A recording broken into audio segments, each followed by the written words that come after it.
Today's story is about an infamous caving incident. The reason for its infamy is largely because of a photo that was taken during the event. Now, if you didn't know anything about this photo and you just looked at it, it would be haunting and kind of unsettling, but when you have the full picture, the full context of what's going on in this photo, it will leave you highly disturbed. That photo will be shown at the end of today's video.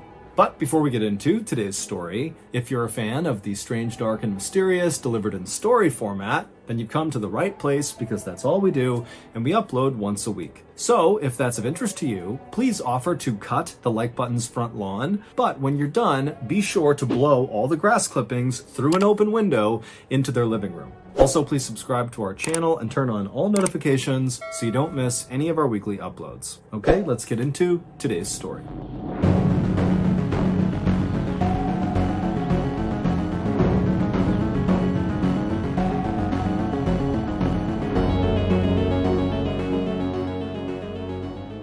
On January 30th, 1925, a 37-year-old man named Floyd Collins walked through this huge forest in central Kentucky inside of a national park. As he walked along, his boots splashed in the melting snow and mud on the ground, and above him, all he heard was the sound of water dripping down amongst the leaves. It was warmer than it had been in several days, and so that was why Floyd was out here. He was trying to take advantage of the nice weather. And so after walking for a while on this muddy, slushy trail, the trees around Floyd began to thin out, and then eventually he reached the edge of the tree line, and in front of him was this huge clearing. Now, in this clearing, the trail he was on continued straight ahead, but it came to a stop in front of this huge cavern-like opening in the side of a hill. And so without hesitation, Floyd stepped out of the trees into the sunlight, and he walked the rest of the trail right up to the opening of this cavern, and he stopped and just stared and smiled. This cavern-like space on the side of this hill was the entrance to a cave known as Sand Cave. And Floyd had spent the last week coming out to Sand Cave and exploring the different tunnels, but today his plan was to go as deep and as far inside of this cave as he possibly could. Caves were a huge tourist attraction in this region, and Floyd was a very experienced caver who had been caving since he was 6 years old, and he knew that most of Sand Cave had not been explored.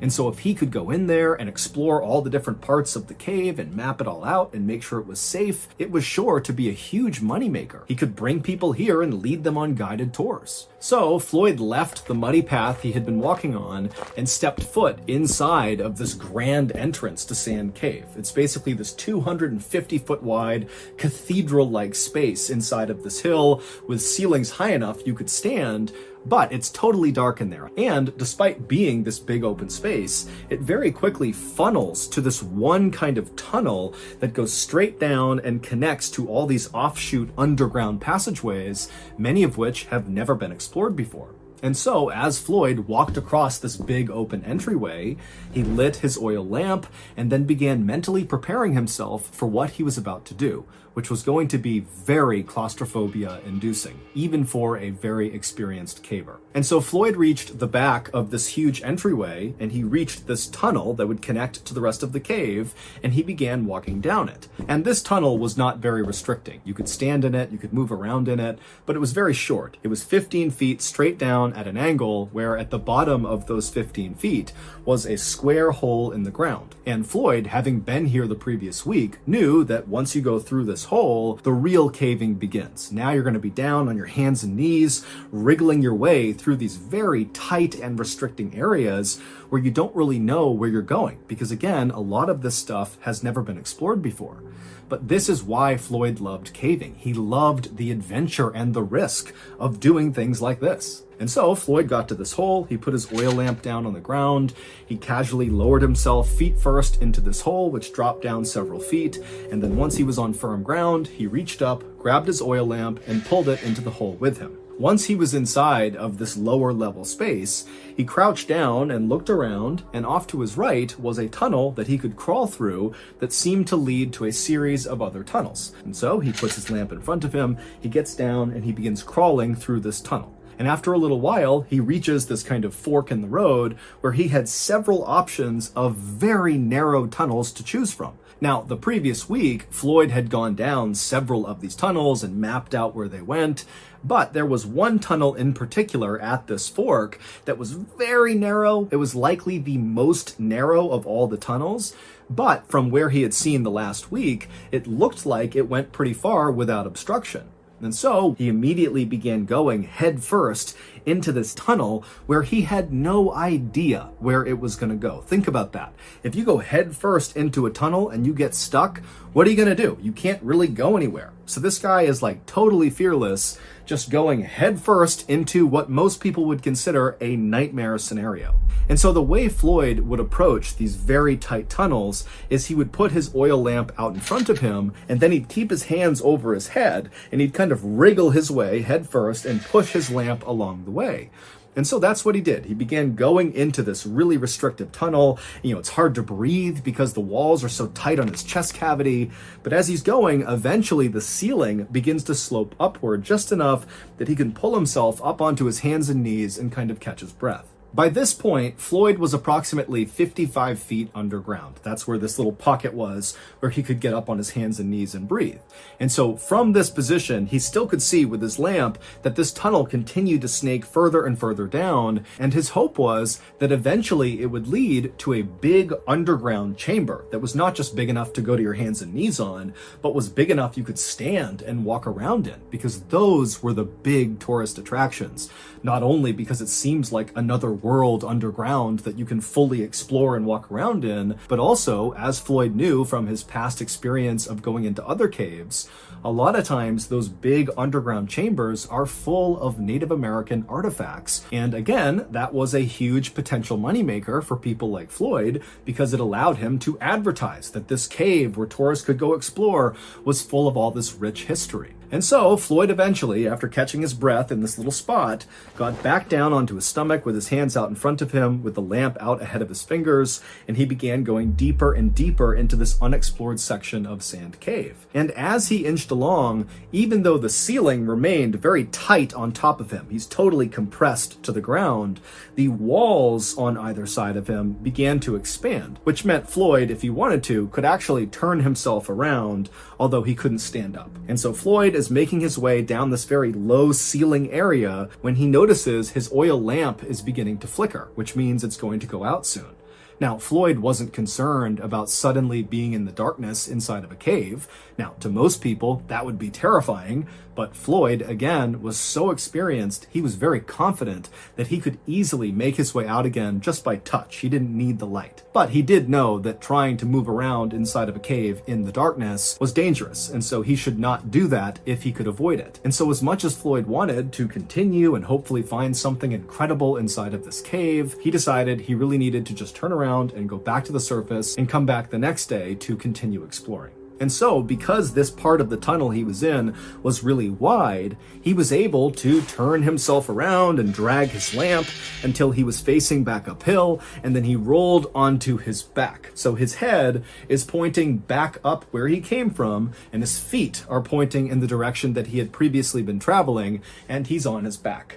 And so his oil lamp is above his head. He can move his arms side to side because, again, it's pretty wide in the area he's in, but his head is pretty restricted by the ceiling.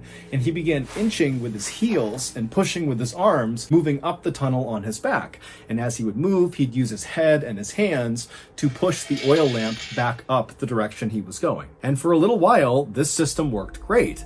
But at some point, right as he was getting close to that area where he was able to previously get on his hands and knees and catch his breath, Floyd accidentally kind of rushed and pushed his lamp too hard and knocked it over, which extinguished the light. And so suddenly, Floyd was cast into total darkness.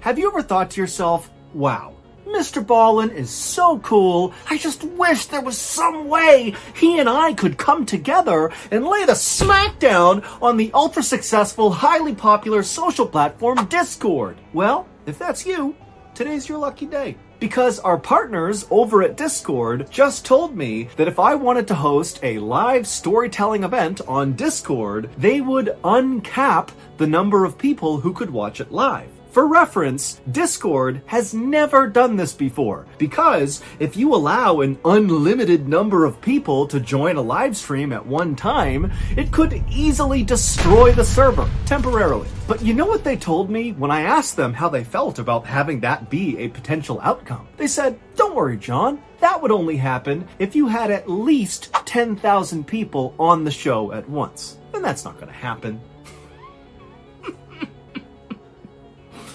Those fools. In 2 weeks, on May 19th at 7 p.m. Central, I'm going to host that live storytelling event on Discord. It's totally free, and I need all of you fans of the strange, dark, and mysterious to do me a favor and log in right at the start, just so we can surpass the 10,000 viewer mark and destroy Discord's server temporarily. And then after they fix it, which will be quick, I will spend the rest of the live stream telling you stories. Joining our official MrBallen Discord server, where I'll do this live stream, is quick and easy. All you gotta do is click the link in the description, choose your adventure, agree to follow our community rules, and then on May 19th at 7 p.m. Central, click on the live storytelling event. Me and old Sing-Along will see you there.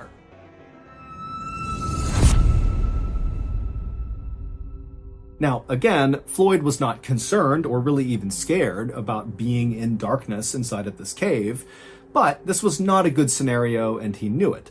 But he told himself, stay calm, he knew where he was in the cave, he just needed to get to that little pocket, he'd catch his breath, and then he'd continue his way back up, eventually reach that hole in the ceiling, that square hole, he'd climb out, make his way out of the cave, and boom, he'd be done. And so Floyd just continued to push the now extinguished oil lamp above his head, and he continued to inch with his heels and moved his arms around to keep going backwards up this tunnel. But then, right before Floyd reached that pocket inside of the tunnel where he could get onto his hands and knees, he heard the sound of falling rocks somewhere below him, kind of near his legs.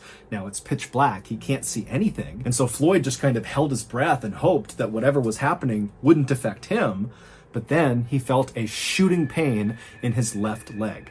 A 27-pound rock had broken loose from the low ceiling and landed on his left ankle. Now, at first, Floyd was actually relieved that the rock had landed only on his left leg. And in fact, his leg was actually kind of positioned in a depression on the floor of the cave. And so the rock didn't really hit his left ankle directly. It kind of like hit the ground and then leaned onto his left ankle. And his left ankle was kind of protected in the depression in the cave floor. And so Floyd's thinking, thank goodness it only landed on my ankle and not on my head or my chest, because then I'd be dead. And so after catching his breath and kind of calming down, Floyd tensed his body and pulled his left leg as hard as he could to clear this 27-pound rock, but his foot wouldn't budge. And so Floyd thought he would just reach down and kind of dig his foot out. He'd just move the rock out of the way. But even though this cave had widened out on either side of Floyd when he had gone deeper and deeper into it, because he had retraced his steps,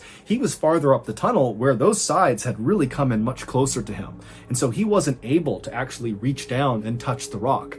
The walls made it impossible. And so he wasn't able to use his hands to clear this rock. And so Floyd is pinned underground, unable to move, in absolute pitch darkness inside of a cave that's practically crushing his chest because the ceiling is so low, and he knows it's unstable. The ceiling has now fallen off, so there's a chance more rocks could come in at any time. I mean, this is like a worst case scenario for anybody who goes caving. But Floyd told himself to just stay calm. He knew this was a very bad situation, but people were certain to find out he was missing, and they knew he had gone to Sand Cave, and they would come here, they would find him, and they would rescue him. And so Floyd just decided he would wait. And for an agonizing 30 hours, remember, 30 hours of pitch blackness, trapped in a totally claustrophobic environment. 30 hours of this, no food, no water, can't go to the bathroom. He's laying there for 30 hours, and then finally,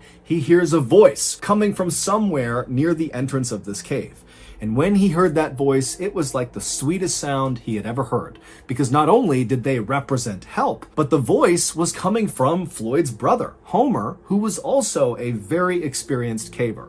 And so Floyd's thinking, thank goodness, I'm saved. And so Homer was able to navigate from the entrance down all the way to the tunnel that Floyd was in. And Homer got to that spot in the tunnel where Floyd had gone to his hands and knees, that pocket there. So Homer's in that pocket and he can see Floyd is only a few feet away from him. He can see Floyd's head right there. And so Homer, who had a lamp, he shines the light on Floyd, and the two brothers don't waste any time with small talk. Instead, Homer, who had his oil lamp, had set it up right next to them, and he began feeding Floyd sausage sandwiches and giving him sips of water. And then Homer would tell Floyd that he just did not have the equipment to help Floyd get out right now, but Homer was going to go back to the surface, get men, get supplies, and then come back and save Floyd. And so Floyd is very thankful. He's very relieved. He says goodbye to Homer, and Homer turns and makes his way back up to the surface. 15 hours later, Homer would return by himself. And so at this point, Floyd has been trapped for 45 hours. And so Floyd, he's laying there kind of in and out of consciousness,